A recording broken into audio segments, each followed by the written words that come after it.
ওকে, recording start হয়েছে। তো আমার কাছে একটা ফার্স্ট নোট আছে যে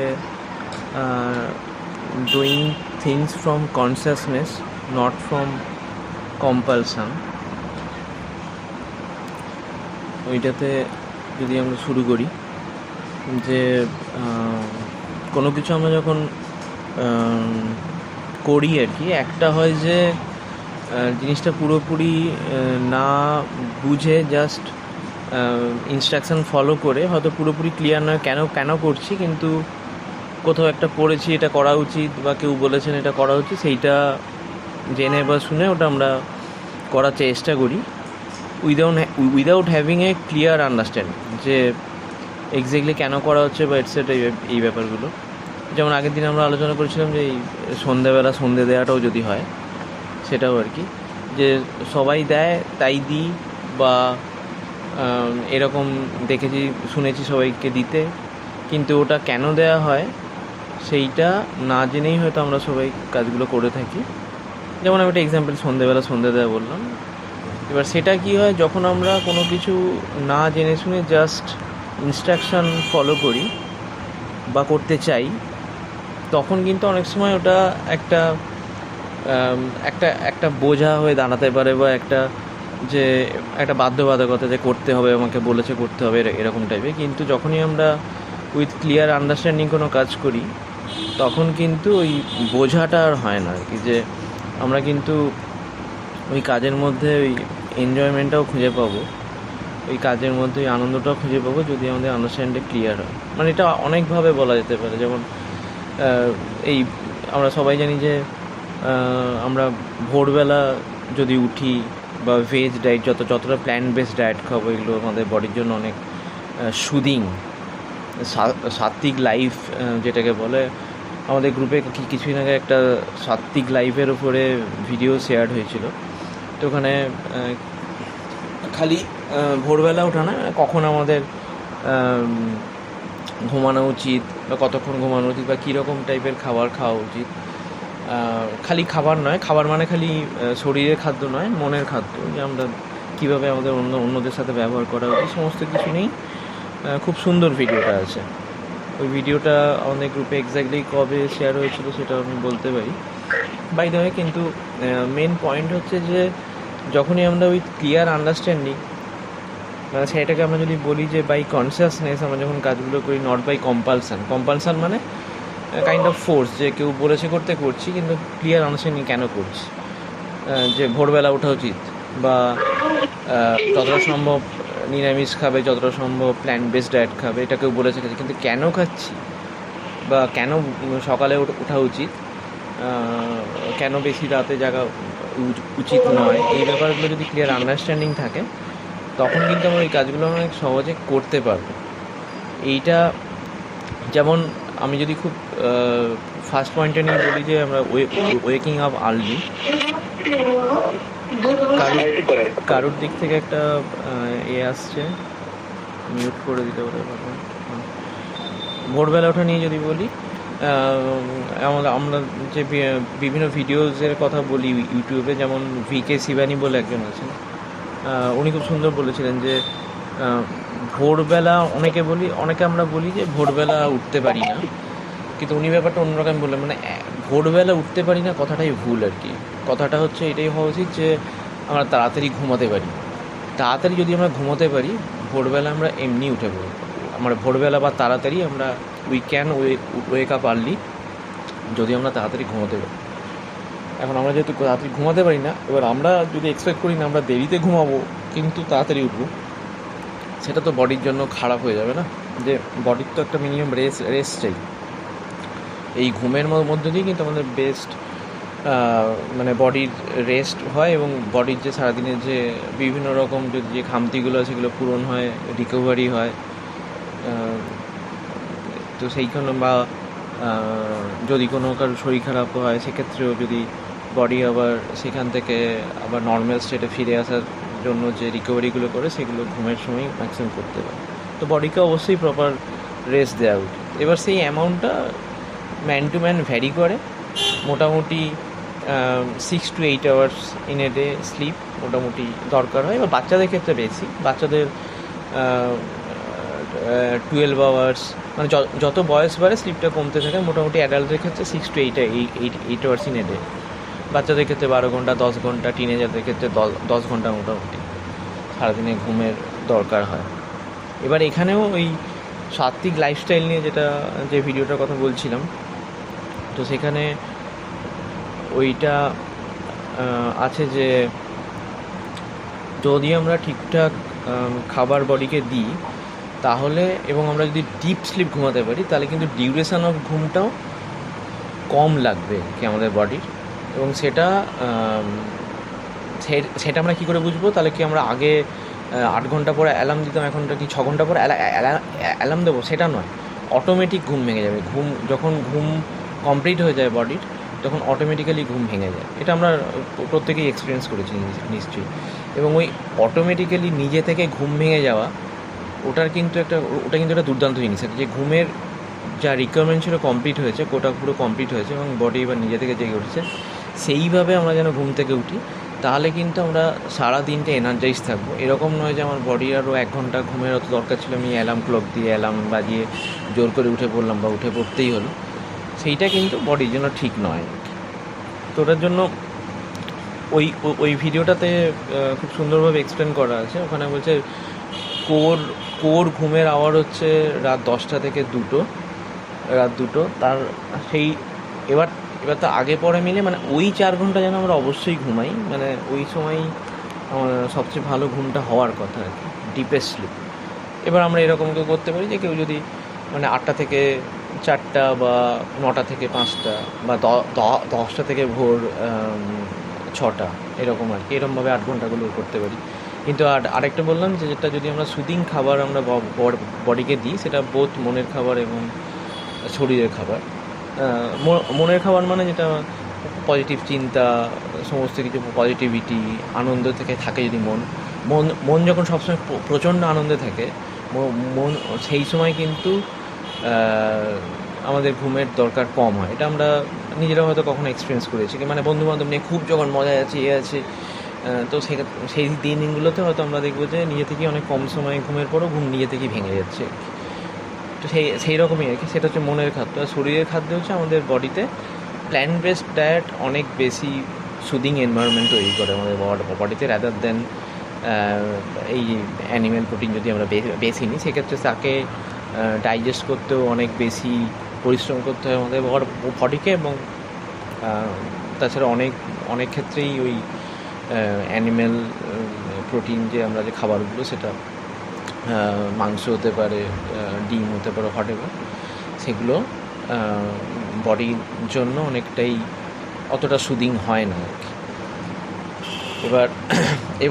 এবার আমাদের সেখানে ওইটা নিয়েও কথা আছে যে ওই ভিডিওটাতে, যে অ্যানিম্যাল প্রোটিন, তাহলে আমরা কি একদম অ্যানিম্যাল প্রোটিন খাওয়া উচিত না?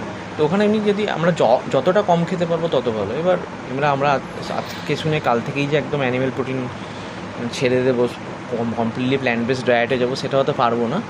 কিন্তু যতটা সময় অ্যানিম্যাল প্রোটিন কম নেব তত ভালো।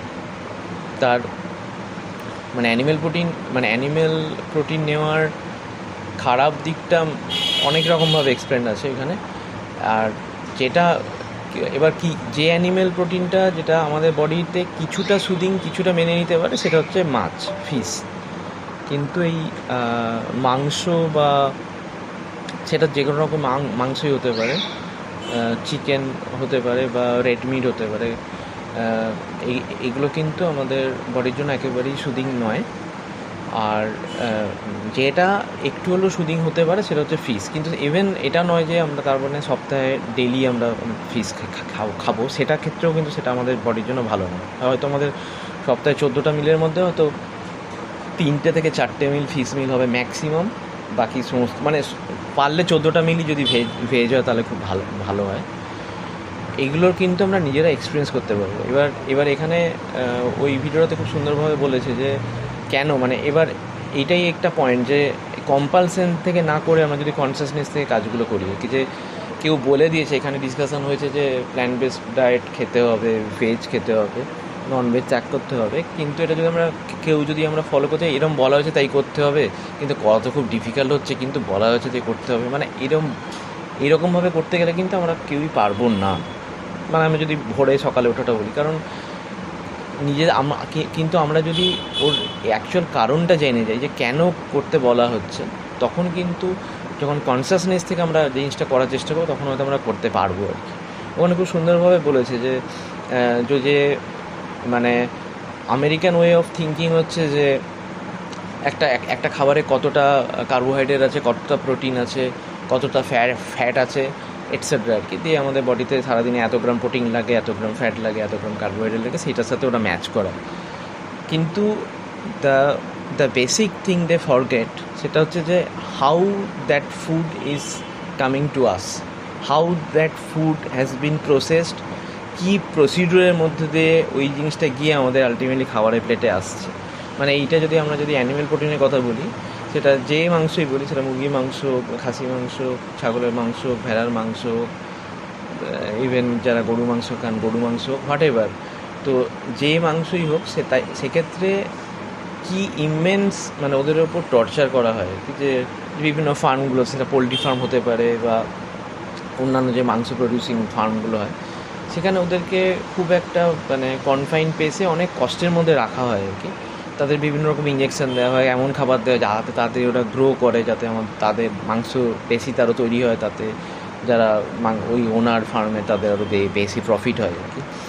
মানে ওই প্রফিট সেন্ট্রিক আইডিয়া থেকে ওরা কিন্তু প্রচণ্ড একটা টর্চার্ড টেনিউরের মধ্য দিয়ে কাটায় আর কি লাইফটা।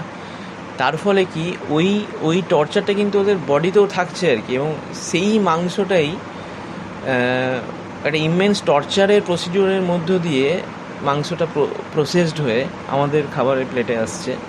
সেটা কিন্তু কিছুতেই আমাদের জন্য ভালো হতে পারে না। একটা সুদিংভাবে কিছু আসা আর একটা টর্চার প্রসেসে আসা, সেটা আমাদের বডির জন্য কিছুতেই ভালো হতে পারে না। ওই জন্য জাস্ট এটা ভাবলে হবে না যে মানে এত গ্রাম প্রোটিন, এত গ্রাম কার্বোহাইড্রেট, এগুলো কী আছে, কিন্তু এটা ভাবতে হবে যে how that thing is coming to our plate. এরকমভাবে খুব সুন্দরভাবে এই ভিডিওটা এক্সপ্লেন করা আছে আর কি। এবার এরকম এটা নয় যে আজকে আমাদের এখানে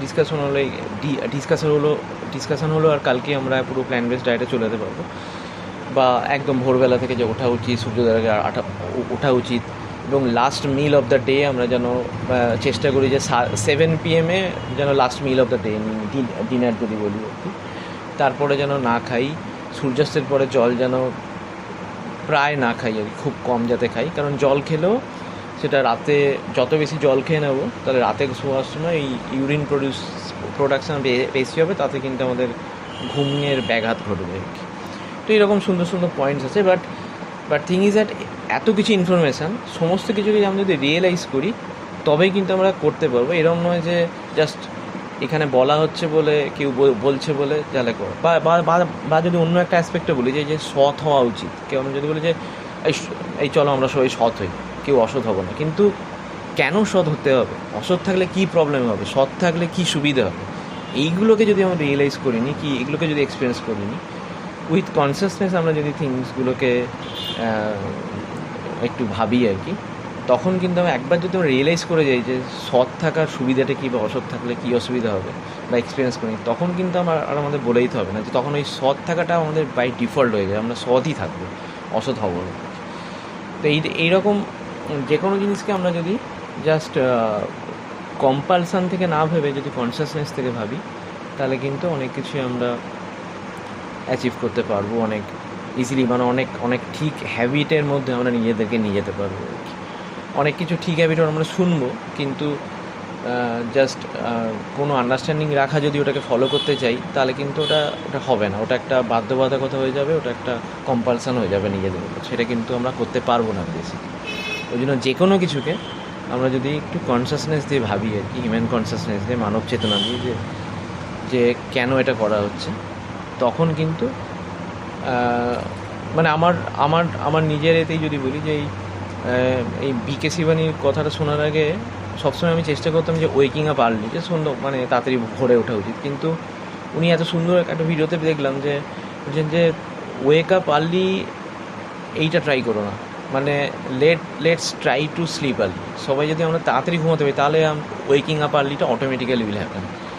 খুব খুব ছোট্ট কথা, কিন্তু ওইটা করলে কিন্তু আমরা ওয়েকিং আপ আর্লিটা খুব ইজিলি অ্যাচিভ করতে পারবো। আর সেটার যে সুবিধাগুলো, আমরা যারা ঘুম কমপ্লিট করে যদি যারা আমরা তাড়াতাড়ি উঠতে পারি, তারা আমরা প্রত্যেকেই এক্সপিরিয়েন্স করেছি আর কি, যে সকালের দিকে মনের ক্যাপাসিটি একটা অন্য লেভেলে থাকে। সেটা হতে পারে আমরা একটা প্রপার রেস্ট নিয়ে ঘুম নিয়ে জাস্ট উঠেছি, তো মন তখন হাইস্ট ক্যাপাসিটিতে থাকে, তখন যে কাজই করি না কেন খুব খুব খুব ভালোভাবে আমরা করি আর কি। সেটা পড়াশোনা হতে পারে বা কোনো কিছু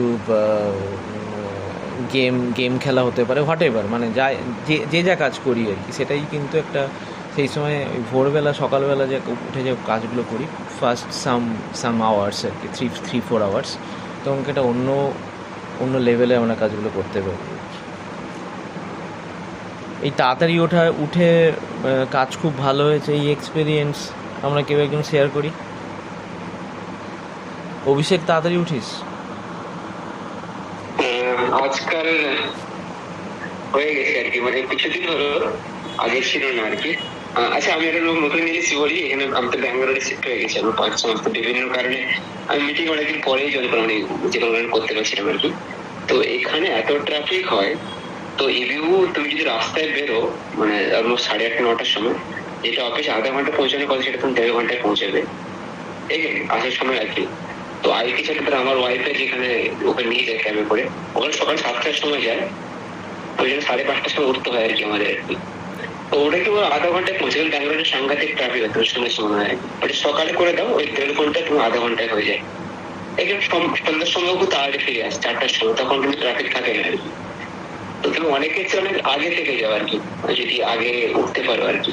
বা ধরো সকালে তোমার ধরো তুমি দৌড়ানো আছে বা কি জগিং করা আছে, অনেক ইজি, সেটা করে তুমি তারপর অনেকটা টাইম মনে হয় অনেকটা বেশি থাকে মনে হয় সকালে উঠতে পারবো আর কি।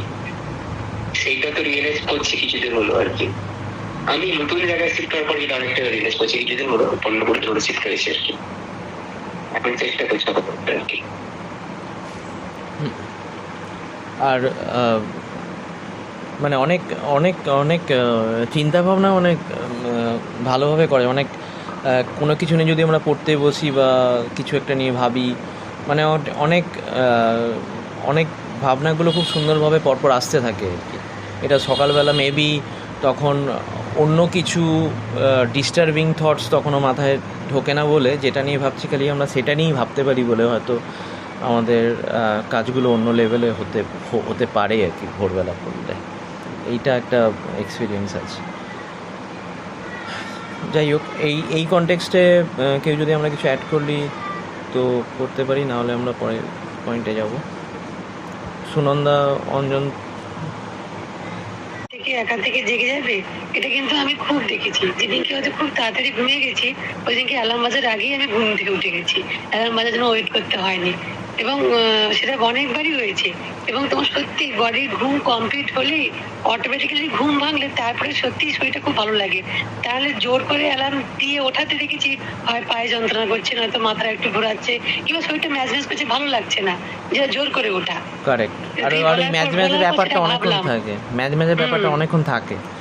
আর যেদিনকে আমরা নিজে থেকে উঠে পড়ি, মানে উঠেই যেন পুরো ফ্রেশ থাকে, খুব ফ্রেশ লাগে, উঠেই এবং মানে কাজ করতেও চাই আর কি, যে এই এবার কী করতে হবে, মানে পরপর তখন ভেবে নিয়ে যে আচ্ছা এখন এই করতে হবে। এটা প্রচণ্ডভাবেই দরকার। আমি প্রচণ্ডভাবেই চেষ্টা করছি যে কমপ্লিট হওয়ার। এখনও পর্যন্ত মানে খুব কম দিনই হচ্ছে, হয়তো মাসে 5-6 দিনই হচ্ছে, তার বেশি হচ্ছে না। কিন্তু এটাকে যদি আমরা সবাই ডেলি এটা যদি করতে পারি। আবার অনেকের একটা এইটা আছে যে উইকডেতে যেদিনকে মানে স্কুল কলেজ অফিস সব আছে, সেদিনকে এরকম তাড়াতাড়ি অ্যালার্ম দিয়ে উঠে তাড়াতাড়ি উঠে বলে উইকেন্ডে শনি রবিবারটা বা যেদিনকে ছুটি সেদিনটা মানে প্রচুর ঘুমিয়ে নেবো আর কি, যে পুরো সপ্তাহে যে ঘুম যে কম হয়েছে সেটা আমি সেই দিনটাতে মেক আপ করে নেবো। হয়তো উইকডেগুলো যেমন অভিষেক বলছে 5:30 হয়তো অ্যালার্ম দিয়ে উঠে পড়ছি জোর করে, যেহেতু অফিস যেতে হবে এরকম। উইকেন্ডটাতে শনি রবিবার হয়তো একদম 10টা 11টা 12টা অবধি ঘুমাচ্ছি, যে ওই যে উইকডেজে যে আমাকে কম ঘুমিয়েছি সেটা যেন মেক আপ করছে। এটাও কিন্তু একদমই রেকমেন্ডেড নয়। আমাদের রুটিন এমনই করা উচিত যে be it weekday or be it weekend আমরা যেন ঘুম কমপ্লিট করেই কাজে যাবে। ডেলি আমাদের ঘুম যেন কমপ্লিট হয়, সেটা টাইমটা ম্যান টু ম্যান ভ্যারি করবে, কার 6 আওয়ার্স লাগবে, কার 8 আওয়ার্স লাগবে, 7 আওয়ার্স। এবার সেখানে তাদের আছে যে যে কথাগুলো বললাম আর কি, যে প্ল্যান্ট বেসড ডায়েট, মনের খাদ্য বলো, পজিটিভ থিঙ্কিং, মন যত আনন্দে থাকবে তত শরীরের ঘুমে, কারণ ওটা তো ঘুমের সময় তো শরীর রিপেয়ারিং হয়, তো রিপেয়ারিং মন যদি ভালো, মন শরীর সব যদি ভালো থাকে তো রিপেয়ারিংয়ের দরকারটাই তো কম হবে। তো সেক্ষেত্রে অনেকের হয়তো 6 আওয়ার্সই হয়ে যাবে আর কি। সাতগুরু যেমন মাত্র আগে 3 থেকে 4 ঘন্টা ঘুমাতেন, এখন বোধহয় বলেছেন বয়স হয়েছে তো বিভিন্ন কারণে আমি একটু ঘুমের এটা দেখেছি যে একটু বেশি লাগছে, 4-5 এখন 5 ঘন্টার মধ্যে ঘুমানো। তো আগে উনি বলছেন আমার তো 3 ঘন্টাতেই, মানে 2.5-3 ঘন্টাতেই ওনার কমপ্লিট হবে, মানে তার থেকে বেশি ওনার লাগতো না আর কি, নিজে থেকেই ঘুম ভেঙে যেত। তো যাই হোক, উনি হয়তো ওই লেভেলের এনলাইটেনমেন্টে নিজেকে নিয়ে যেতে বলেছেন যে লাইফ মানে একদম ফ্রিকশনলেস মাইন্ড, একদম টার্বুলেন্স ফ্রি মাইন্ড, মন সবসময় পজিটিভ, মন সবসময় আনন্দে, সেক্ষেত্রে হয়তো শরীরের রেস্টেরও কম দরকার হয়। যাই হোক, তো সেগুলো তো ঘুম কী করে রিকোয়ার্ড ঘুমের অ্যামাউন্টটাই কমে যাবে সেটা কথা, কিন্তু এবার মানে রিকোয়ার্ড ঘুম যদি এক্স আওয়ার হয় সেটা যেন আমরা ডেইলি সেটা দেওয়ার চেষ্টা করি। এরকম নয় উইকেন্ডে প্রচুর ঘুমাবো আর কি। আর এই উইকেন্ডে বেশি ঘুমিয়ে নেব এই কনসেপ্টটা আমার সাথে একজনের কথা হচ্ছিল আর কি, উনি ইউএসএতে থাকেন, তো আমরা কথা বলছিলাম, তো ওখানেও ইউএসএতে অফিস আওয়ারটা অনেকটাই, অভিষেক একটু আগে যে বললো ওরা যে এখন অফিস আওয়ারটাই করে ওই 7টা থেকে 3টে, মানে 7টার দিকে অফিসে ওই চলে যায়, 3টের দিকে বেরিয়ে আসে আর কি। তো যাই হোক, তো ওই রকমেতে ওরা ওই জন্য বলছিলো যে সকালে অফিস, ওই জন্য উইকডেতে 6টার সময় উঠতে হয়, 6টার সময় উঠি অফিস যাই, এরকম বলছিল। তো আমরা ওই জন্য বলছিলাম, ওর সাথে যখন কথা বলছিলাম তখন আমরা বললাম ও তাহলে আর উইকেন্ডে কটায় ওঠো, ও যখন বললো উইকডেতে 6টায় ওঠে, তো আমরা ভেবেছি উইকেন্ডে তাহলে বোধহয় একটু দেরি করে উঠবে, 8টা 9টা 10টা ঘটে। তখন ও বললো না, উইকেন্ডে আমি 5:30টার দিকে উঠি, 5:30, 5টা 5:30 উঠি, আর একটু আগেই উঠে উঠি। আমরা তো অবাক হয়ে গেছি আর কি, মানে কী হলো ব্যাপারটা, মানে ও ও ও বললো যে না, ছুটির দিন আমি আর একটু আগে উঠি আর কি, কারণ ছুটির দিন আগে ওঠা চেষ্টা করি, কারণ ছুটির দিনটাতে আমি আরও ফ্রেশ মাইন্ডে নিজের প্রতি টাইম দেবো বলে উঠে তারপর নিজের মতো করে সময় কাটাই, আমি চারিদিকটা দেখি, জাস্ট অবজার্ভিং নেচার, চারিদিকে পাখি বসছে, পাখি গান গাইছে, বা কিছু চারিদিকে যা নেচারে হ্যাপেনিং হচ্ছে ওগুলো ও দেখে, মানে এটা ও বলেছিল, তারপরে নিজের যা কাজ হচ্ছে সেগুলো করে। কিন্তু ওইটা একটু আমাদের খুব স্ট্রাইক করেছিল যে উইকেন্ডে ও আরও তাড়াতাড়ি ওঠে, এইটা তখন হয়তো আমরা অতটা বুঝতে পারিনি, এটা 2015 সালে ঘটনা বলছি। এখন অনেকটা রিয়েলাইজ করি যে না, যদি আমরা সত্যি ঘুমের কোটা ডেলি কমপ্লিট করতে পারি, এবং হয়তো ওই উইকেন্ড মানে কি, ওই যে মানে অফিসের কাজের যদি একটু কোনো কারণে যদি একটু হয়তো হেকটিক শিডিউল যাচ্ছে, একটু অনেকটা পরপর কিছু কাজের প্রেশার থাকছে বা এটসেট্রা, সেই ব্যাপারগুলো তো থাকবে না সেদিনকে, মানে অনেক নিজেদেরকে আরও হালকা ফিল করানোর সুযোগ আর কি। ইনফ্যাক্ট আমরা যদি প্রপারলি সব কিছুকে ম্যানেজ করতে পারি, সেটা উইকডেতেও অফিসের কাজকেও হালকাই লাগবে, প্রেশার কোনো কিছুই লাগা উচিত না, আমাদের কখনোই প্রেশারে কাজ করা উচিত নয়, সেটা আলাদা ডিসকাশান। বাট নর্মালি উইকেন্ডে যেন আমরা নিজেদেরকে আরও বেশি হালকা ফিল করি, এবং নিজের প্রতি নিজের মতো করে সময় কাটানোর জন্য যেন আমরা নিজেকে টাইম দিতে পারি, তখন হয়তো আমরা সেই এক্সাইটমেন্টেই আরও তাড়াতাড়ি হয়তো আমরা ঘুম থেকে উঠে পড়বো আর কি। মানে ওটা উঠেই পড়তো আর কি, বলে আমি উইকেন্ডে একটু আগেই উঠে পড়ি, তার কারণ ওর শিডিউলটাই ওরকমই বানিয়েছে কি, যে ও নিজে খুব সে হয়তো এক্সাইটেড থাকতো ভেতর থেকে, যে আজকের দিনটা আমি সারাদিন নিজের মতো করে কাটাবো, নিজেকে টাইম দেবো, মানে নিজের যা ইচ্ছে আর কি, সেটা প্ল্যান্টেশন হতে পারে, সেটা খেলা হতে পারে, মানে যেটা উইকডেতেও করারও সুযোগ পায় না আর কি, সেটা আউটডোর গেম হতে পারে, সেটা আরও অনেক কিছু হতে পারে, কম্পিউটার গেম হতে পারে, যা সিনেমা দেখা হতে পারে, হোয়াটএভার যাই করুক না কেন, সেই আনন্দের এক্সাইটমেন্টই হয়তো ওকে হয়তো আর একটু আগেই ঘুম থেকে তুলে দেয় উইকেন্ডে। এটা কিন্তু খুব ইন্টারেস্টিং জিনিস আর কি, যে উইকেন্ডে অটোমেটিক্যালি আরও তাড়াতাড়ি ওঠা। শুনলি অভিষেক? ওই ভদ্রলোকের নাম ছিল জেমস বলে একজন আর কি, 2015 যখন ইউএসএ গিয়েছিলাম একবার, তখন ওনার সাথে আলাপ হয়েছিল ওখানে। যাই হোক, এইটা তো একটা পয়েন্ট গেল। বাকি কেউ কিছু না অ্যাড করলে অঞ্জন বা তপন এসা তোরা কিছু অ্যাড করতে পারিস চাইলে, নাহলে আমি পরের পয়েন্টে যাচ্ছি, তোরা চাইলে কর অ্যাড। আচ্ছা, আরেকটা যেটা নেক্সট পয়েন্ট, সেটা হচ্ছে যে আমাদের অনেকেই হয়তো এই রিয়েলাইজেশন, আচ্ছা তার আগে জাস্ট একটা বলে দিই যে কিছুদিন আগে আমাদের গ্রুপেও শেয়ার হয়েছিল একটা ঘটনা। কিছুদিন আগে মানে আরজি করে আগেই হবে, ওটা মাস দুয়েক হবে বোধহয় ঘটনাটা শেয়ার হয়েছে। নরওয়ের কাছে বোধহয়, নরওয়ে বা এরকম ওই দিকের কোনো একটা দেশের কাছে। তো সেই দিকের মোটামুটি ধরে নিতে পারি যে ইউরোপের উত্তর দিকের একটা দেশ আর কি, ওই রকম একটা দেশের কাছে একটা ঘটনা ঘটেছিল যে 76 হোয়েলস, মানে একটা জায়গায় পরপর 76টা তিমি মাছের মৃতদেহ উদ্ধার হয়েছিল। তো সেটা মানে খুব রেয়ার, মানে এরকম একটা দুটো পাওয়া যায় আর কি, যে ডেথ হয়ে গেছে, তারপর ওটা সমুদ্রের সাথে ওটা পাড়ে চলে এসেছে।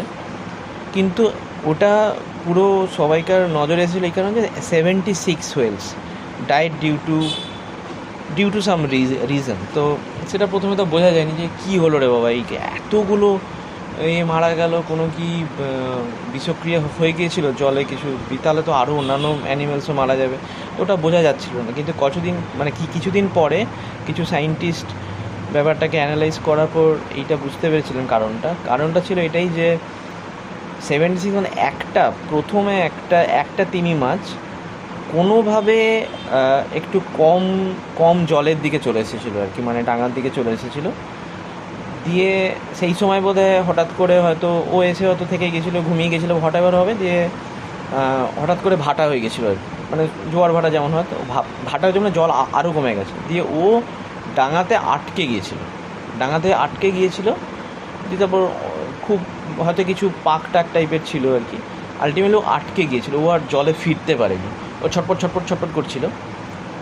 এটা ওর টিমের যে বাকি 75 ওরা তারপর একে একে সবাই ওকে প্রবাবলি রেস্কিউ করতেই, এক্স্যাক্ট রিজন তো কেউ জানে না, কিন্তু ওদের তো মানে টিম বন্ডিং বলি বা যাই বলি কেন, ওটা প্রচণ্ড আর কি, প্রবাবলি ওকে রেস্কিউ করার জন্যই বাকি 75 ওই দিকেই এগিয়ে আসে, এবং ওদের একমাত্র মোটিভ ছিল যে ওকে রেস্কিউ করা। তো সেইটাকে করতে গিয়ে ওরা একে একে সবাই এসে ওই ডাঙায় গিয়ে আটকে যায় আর কি, দিয়ে সবাই গিয়ে এসে আলটিমেটলি একটার পর একটা আটকে যেতে পর দিয়ে 76 জন ওই মারা যায় আর কি। আরও পিছনে এসেছিলো কিনা তো ওটাকে জানা যায়নি, কিন্তু ওদের ডেথটা এই কারণে হয়েছিল যে ওদের সোল মোটিভ ছিল যে রেস্কিউ করা, মানে আমাদের টিমের একজন মেম্বার বা কয়েকজন মেম্বার ওরকম আটকে গেছে, চলো ওদেরকে রেস্কিউ করবে। তো সেটা ওরা পারেনি, সেটা আলাদা ব্যাপার, কিন্তু এই ঘটনাটা কিন্তু খুব ইন্টারেস্টিং, যে কিপিং দ্য বেসিক্স রাইট আর কি। তো ওদের যে টিমের যে রুল আর কি, যে কেউ বিপদে পড়লে ওকে কিন্তু রেস্কিউ করতে হবে আর কি, সেই বেসিক রুলকে কিন্তু ওরা ফলো করেছিল, যে আমাদের একজন আটকে গেছে বা আমাদের কয়েকজন আটকে গেছে, ওকে রেস্কিউ করতে হবে, তাতে তাদের নিজেদের জীবন বিপন্ন হলেও হতে পারে, তাদের নিজেদের রিস্ক আছে সেটা হলেও হতে পারে, সেটা হয়তো ওরা নিজেরা রিয়েলাইজ করতে পারেনি, কারণ তিমি মাছ কতটা ভাবতে পারে মানুষের মতো থিঙ্কিং ক্যাপাবিলিটি প্রবাবলি নেই। তো ওরা হয়তো রিস্কটাকে অতটা হয়তো অ্যানালাইজ করতে পারেনি, কিন্তু ওরা যেটা করে দেখিয়েছে যে ভাবা যায় না, যে ওরা কিন্তু ওই রুলটাকে ওরা ফলো করেছে, যেটা যেন মাদার নেচার ওনাদের লিখে দিয়েছিলেন আর কি, রুলটা, যে তোমাদের টিমের যদি কেউ বিপদে পড়ে বা কয়েকজন তাহলে কিন্তু তোমরা বাকিরা সবাই ওকে উদ্ধার করতে ঝাঁপিয়ে পড়বে, সেটা কিন্তু ওরা করেছে। এটা খুবই ইন্টারেস্টিং একটা ফেনোমেনা, যেটা থেকে আমরা নিজেরাও শিখতে পারি যে বেসিক্সের সাথে আমরা যেন কখনো কম্প্রোমাইজ না করি। এবার আমাদের সুবিধা যেটা, যে আমরা বেসিক্সের সাথে কম্প্রোমাইজ না করেও আমরা আমরা কিন্তু রিস্কটাকে অ্যানালাইজ করতে পারি, কি এটা করতে গেলে কতটা বিপদ হতে পারে সেটা অ্যানালাইজ করে আমরা কিন্তু কাজটা করতে পারি আর কি। যে কিন্তু অবশ্যই যেন যেটা রুল সেটা যেন ফলো করি আর কি। ওই তিন মাছগুলো যদি হয়তো মানুষ হতো তাহলে ওরা হয়তো রেস্কিউটাও করতো, প্লাস তার সাথে হয়তো নিজেরাও মারা যেত না, কারণ ওরা হয়তো নিজেদের বিপদটা বুঝতে পারেনি আর কি। মানুষ হলে কী হবে, যে আমাদের তো থিঙ্কিং ক্যাপাবিলিটি অনেক বেশি, আমরা কিন্তু নিজেদের বিপদটাও বুঝতে পারতাম, সেই মতো আমরা নিজেদের প্রোটেকশান নিয়ে যেতাম, দিয়ে হয়তো রেস্কিউ করে নিয়ে, যেরকম বিভিন্ন জায়গায় হয় আর কি, যে বন্যাতে অনেকে আটকে গেছে, অনেকে অমুক জায়গায় জলে আটকে গেছে, যে আর্মি গিয়ে হেলিকপ্টার আর্মি গিয়ে যেমন করে নিজেদের প্রোটেকশান নিয়ে ওরা যায়, তারপরে রেস্কিউ করে নিয়ে আসে। এবার সেখানে হয়তো কোনো কিছু কিছু জায়গায় অ্যাক্সিডেন্টও ঘটে না, যে সেরকম নয়, কিন্তু মোটামুটি যারা রেস্কিউ করতে যান নিজেদের প্রোটেকশান ওনারা ঠিকঠাক করেই যান আর কি। এবার সেই রকম সেই থিঙ্কিং ক্যাপাবিলিটি তো তিন মাঝে ছিল না, ওই জন্য নিজেদের প্রোটেকশানের কথাটা ওরা ভাবতে পারেনি, কিন্তু জাস্ট ওইটা কিন্তু ফলো করেছে। সেরকম আমাদেরও ক্ষেত্রেও আমরা নিজেদের প্রোটেকশান তো অবশ্যই নেব, সেটা ঠিক আছে, কিন্তু ওই যে বেসিক রুল, যে কেউ অসুবিধায় পড়লে ঝাঁপিয়ে পড়া, তাকে চেষ্টা করা যে তার যেন যদি কিছুটা হলেও অসুবিধা কমাতে পারি, যদি ওকে এই প্রবলেম থেকে রেস্কিউ করতে পারি, এইটা থেকে যেন আমরা সরে না আসি। এইটা আমার মনে হয় এই ঘটনা থেকে আমাদের প্রত্যেকের শেখার, যে ওই বেসিক থেকে যেন আমরা সরে না আসি, এবং ডেফিনেটলি আমরা কী বিপদ আছে, কী রিস্ক আছে সেটা অ্যানালাইজ করে আমরা সেই মতো এগোবো, নিজেদের প্রোটেকশান নিয়ে এগোবো। কিন্তু জাস্ট চোখ বন্ধ করে নিলাম, অন্য মানে দেখেও না দেখার ভান করলাম, সেটা করলে কিন্তু আমাদের এই মানুষ জন্মটা কিন্তু বৃথা আর কি। আমি যেটা বলতে চাইছি বোঝা গেল?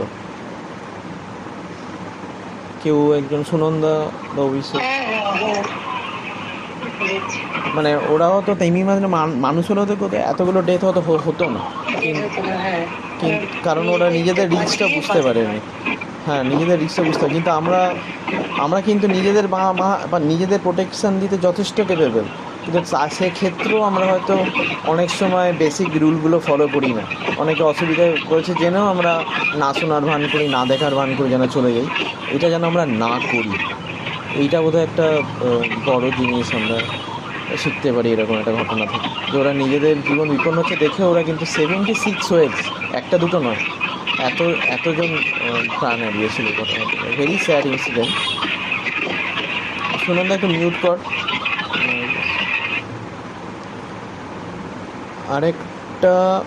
আরেকটা আমার নিজের একটা মনে হয়েছে, এখানে হয়তো অনেকেই আমরা সহমত হব, যে India is probably the best place to live in this world. মানে ভারত এই দেশটা আর কি, এই জায়গাটা ওয়ার্ল্ডের মধ্যে হয়তো বেস্ট প্লেস আর কি বাঁচার জন্য। মানে এটার কারণেই হয়তো ন্যাচারালি পপুলেশান এক্সপ্লোশনটা ঘটেছে আর কি, যে এইটুকু জায়গায় এত মানুষ, 140 কোটি মানুষ। আমরা যদি চীনও হয়তো এরকম 140 কোটির কাছাকাছি, একই রকম লোকসংখ্যা, কিন্তু চীনের কিন্তু এরিয়া অনেক বেশি, মানে একটা দেশের আয়তন যে বলা হয় এত লক্ষ বর্গ কিলোমিটার, এইসব এগুলো কিন্তু চীন ইন্ডিয়া থেকে কিন্তু অনেক বড় দেশে, বা আরও যে দেশগুলো আছে রাশিয়া, আমেরিকা, কানাডা, এরা কিন্তু আয়তনের দিক থেকে অনেক বড়, কিন্তু পপুলেশন অনেক কম, অনেক কম। তো এক সেকেন্ড,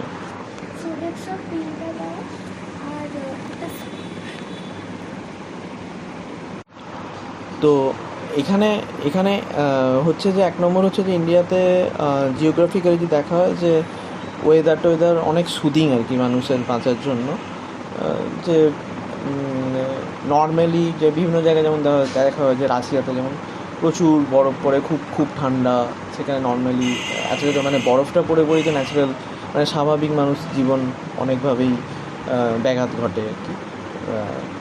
বা অনেক জায়গা আছে যদি সাহারা মরুভূমি বা এইসব জায়গাগুলো, বা মিডল ইস্টের যে জায়গাগুলো, সেখানে এত গরম ডেজার্ট, তো সেখানেও মানুষের থাকার জন্য উপযোগী নয়। কিন্তু এই জায়গাটা কিন্তু জিওগ্রাফিক্যালি 1 নম্বর হচ্ছে একটা কারণ হচ্ছে জিওগ্রাফিক্যাল, আরেকটা কারণ হচ্ছে সোশ্যালও যদি দেখা হয় যে এখানে যেটা ন্যাচারালি পপুলেশন এক্সপ্রেশন তো হয়েইছে, আর কালচারালিও আমরা খুব স্ট্রং। আমাদের সোসাইটির বন্ডিংও অনেক অনেক জায়গার থেকে অনেক বেটার আর কি। সেটা বন্ধুবান্ধব হতে পারে, আত্মীয় স্বজন, সব কিছু। আর আরও একটা ব্যাপার হচ্ছে যে ওই কমিউনিটি সার্ভিস দেওয়ার সুযোগ, যে আমরা যেটা বারবার বলি যে অন্যের জন্য কিছু করা, সবার জন্য কিছু করা, সবার জন্য ভাবা, এবং অন্যদের অসুবিধা কমানোর চেষ্টা করা, এই ব্যাপারগুলো কিন্তু ইন্ডিয়াতে অনেক বেশি আমরা সুযোগ পাবো কমিউনিটি সার্ভিস দেওয়ার, কারণ লোক সংখ্যাটাই অনেক বেশি আর কি, যে আমরা চারিদিকে অনেক অনেক মানুষকে পাবো। তো অনেক যেমন একটা এক্সাম্পল যদি আমরা ইউএসের সাথে নিই, ইউএসের লোক সংখ্যাটাই এতটাই কম যে আমরা যদি কমিউনিটি সার্ভিস দেবো ভাবি, তো সেক্ষেত্রে মানে আমরা এই সুযোগগুলোই হয়তো অনেক কম ভাবো আর কি। এখানে কি যে আমরা যে কথাগুলো বলি যে বয়স্ক লোককে দেখলে, বয়স্ক লোক কেন, কাউকে অন্য কারুর যাদের সিট বেশি দরকার মনে হয় আমাদের থেকে বাসে ট্রেনে, তাদেরকে সিট অফার করা, বা কারোর ভারী ব্যাগ বয়ে দেওয়া, বা এরকম টাইপের, কাউকে নিজের গাড়িতে, বাইকে বা সাইকেলে লিফট দেওয়া, এরকম টাইপের, বা নিজের ছাতায় নিয়ে নেওয়া, বা কাউকে এরকম যদি দেখি যে ওষুধ কিনতে যাওয়া, বই কিনতে, বিভিন্ন রকম যে অসুবিধাগুলো হয় সেগুলোতে পারলে সাপোর্ট করা, এরকম টাইপের, যে সবসময় একটা যে প্রোঅ্যাক্টিভ থিঙ্কিং, যে যদি আমরা অন্য কারোর কোনো কাজে আসতে পারি, অসুখ আমাদের এর সুযোগটাই আমাদের দেশে মনে হয় খুব বেশি পাওয়া যায় আর কি। এর সুযোগটাই হয়তো অন্য অনেক দেশে অনেক কম। মানে তার কারণ হচ্ছে যে এখানে অনেক বেশি মানুষ, কনসেন্ট্রেশনটাও বা পপুলেশন ডেনসিটি যদি বলি, কনসেন্ট্রেশন না বলি, সেটাও কিন্তু অন্য অনেক জায়গার থেকে বেশি। যেটা কি না আমার মনে হয় যে পপুলেশন ডেনসিটি বেশি, এটার পজিটিভ সাইড হচ্ছে যে আমরা হিউম্যান ইন্টারাকশান অনেক বেশি হওয়ার সুযোগ, এবং অন্যের কাজে লাগার সুযোগ আমরা অনেক বেশি পাবো। এইটাতে বাকিদের কি ভিউ?